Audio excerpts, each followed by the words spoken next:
Alright, let's talk about the papers that we'll talk about during week 4 of this class.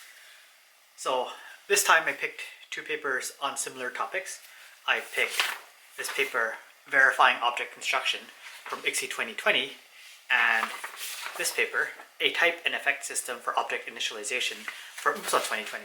And you'll notice that Andre Lotak, who would normally be down the hall from me, is one of the papers on the UPSA paper. So these papers are classic PL papers, and they contain many of the important ideas that we see throughout programming languages work. So there's type systems, there's model languages that you use to study the properties of real language, there's semantics, and there's theorems. So let's talk a bit about the ECE paper first. It's implemented on top of the Checker framework, and at Waterloo we also have Werner Dietl, who's one of the main architects of Checker, as faculty as well. And so this is a paper that implements a checker that supports the builder pattern and makes sure that programs are properly initializing objects using the builder pattern. I guess I had sort of known about it, but it wasn't something that I had thought a lot about recently.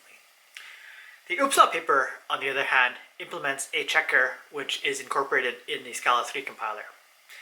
And so this paper has a lot of technical content. People would say it's a paper that's full of Greek letters. It certainly is. So I wanted to put into context a bit what you should understand from this paper. And I certainly do not expect you to understand all of the technical details of this paper. What you should understand is the intuition behind what's going on, and you should understand the intuition in particular behind the definitions and the outline of where everything fits in together and why the paper is proving what it's trying to prove. And so what you might want to know as well, what's the outcome, what's the learning outcome, what can happen on exams. And so I might have a code example, and I might ask you, okay, so here's some code, is this field hot, for instance, after these statements. That's the kind of level of understanding that I would expect you to have.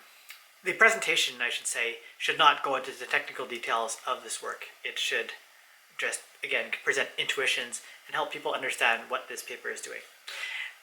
Okay, it'll be really interesting to compare these two papers, which attack similar problems, but they're quite different. They're different in their terms of technical details, they're different in terms of how they do their evaluations. They're really quite different. They could have appeared at either conference, really, although I guess the Checker paper is more of a ECE style paper, and the UPSA paper is more of an UPSA style paper, but there is overlap between these venues. In any case, we will talk about the technical presentation of these papers and what you thought about it, as well as the results and evaluation. And so once again, it comes down to, do we think that these papers are important? Do they contribute something? What do you think are the strong points of these papers? What do you think are the weak points of these papers? Do you believe them? Do you think that, but what is your impression of these papers? And I look forward to talking to you again next week. Thanks.